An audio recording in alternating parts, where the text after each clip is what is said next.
যে ইংলিশ আমি high school থেকে পড়ে আসছি সেই ইংলিশে এখনো আমি মিস্টেক করি। 15 বছর হয়ে গেছে, মিনিমাম 15 থেকে 17 বছর হবে। ওই ইংলিশে এখন আমি মিস্টেক করি, আর আপনি 1 মাসে 2 মাসে একটা ভালো স্কোর করতে চাচ্ছেন, এটা কিভাবে সম্ভব? এখন খুঁচা মারার উদ্দেশ্যেই বলতে হবে, আমি তো অফলাইন ক্লাসে প্রায় সময় খুঁচা মারি। এই যে ছেলে মেয়েগুলো দেখবেন সবকিছু মানে বেদরকারি সবকিছুতে মোটামুটি এগিয়ে আছে। টিকটক চালায়, তারপর হচ্ছে ফ্রি ফায়ার খেলে, বাইক চালায়। অনেক মেয়েরা দেখবেন খুব সাজুগুজুতে খুব ভালো, হাতে দেখবেন মেহেদি আছে। এখন আপনি বলবেন আমি এগুলো দেখি কিনা, আসলে দেখে না, তারা দেখায়, আমরা তো আসলে দেখি না। আর অনেক বেদরকারি দেখবেন অনলাইন, রাত্রে 3টা 2টা 2:30টার সময় তারা অনলাইনও থাকে। বেদরকারি যত কাজ আছে, মোবাইলের সব ফাংশনের সব কাজগুলো পারে, কিন্তু একটা স্কিল তাদের নাই। সামান্য একটা স্কিল, ন্যূনতম একটা স্কিল তাদের নাই। কটা শব্দের অর্থ তারা শিখতে পারে না, বা দিলেও এগুলো পড়ে আসে না। বেসিক একটা গ্রামার পড়ান, গ্রামারটা 1 সপ্তাহে ক্লিয়ার করতে পারে না।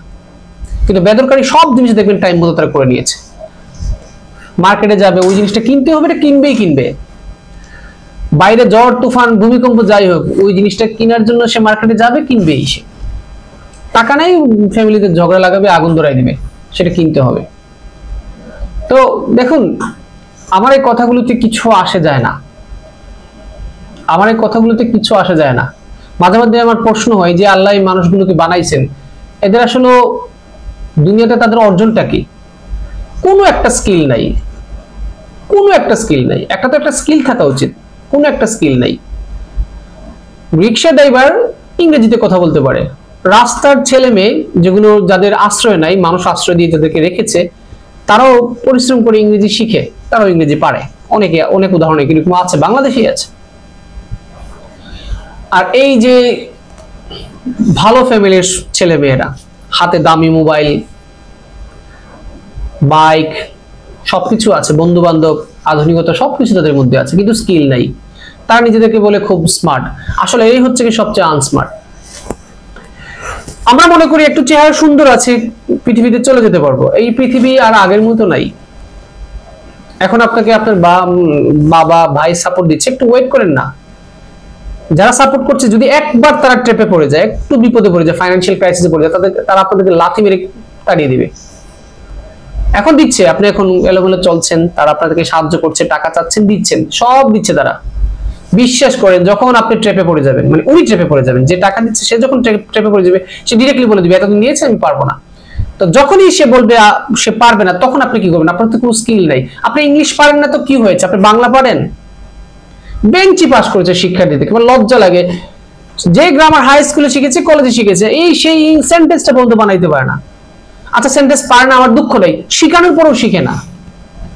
এর আবার আইএলসে ভালো স্কোর, দুদিন পরে আবার শর্টকাট মেথড, এর পিছনে ঘুরায়।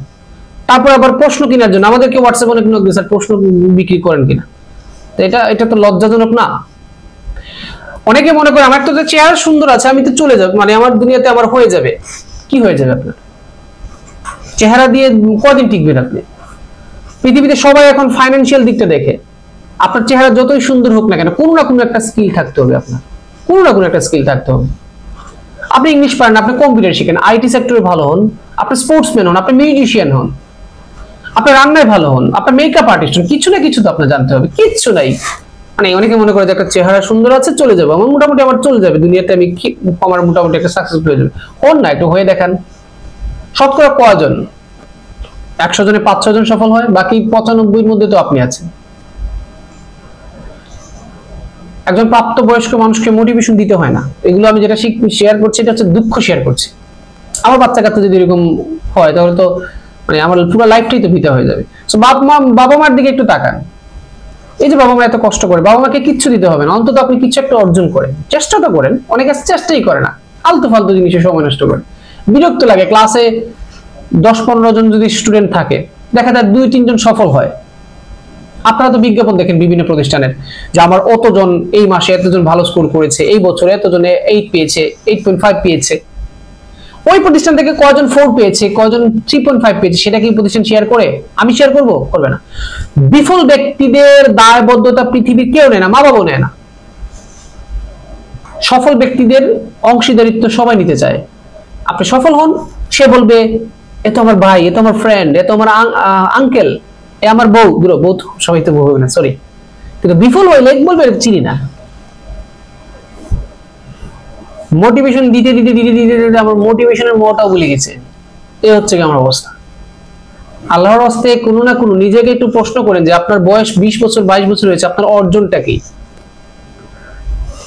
অনেক শিক্ষার্থী আছে যারা টিউশনির টাকা দিয়ে ফ্যামিলি চালায়, নিজে পরিশ্রম করে, আবার ওই টাকা দিয়ে নিজে চলে, নিজের খাবার দাবার ম্যানেজ করে, দিয়ে আইএলটিএস পরীক্ষা দিয়ে অনেকে আবার বাইরেও চলে যায় নিজের পরিশ্রম। আর অনেকে আছে যে বাবার টাকা, ভাইয়ের টাকা।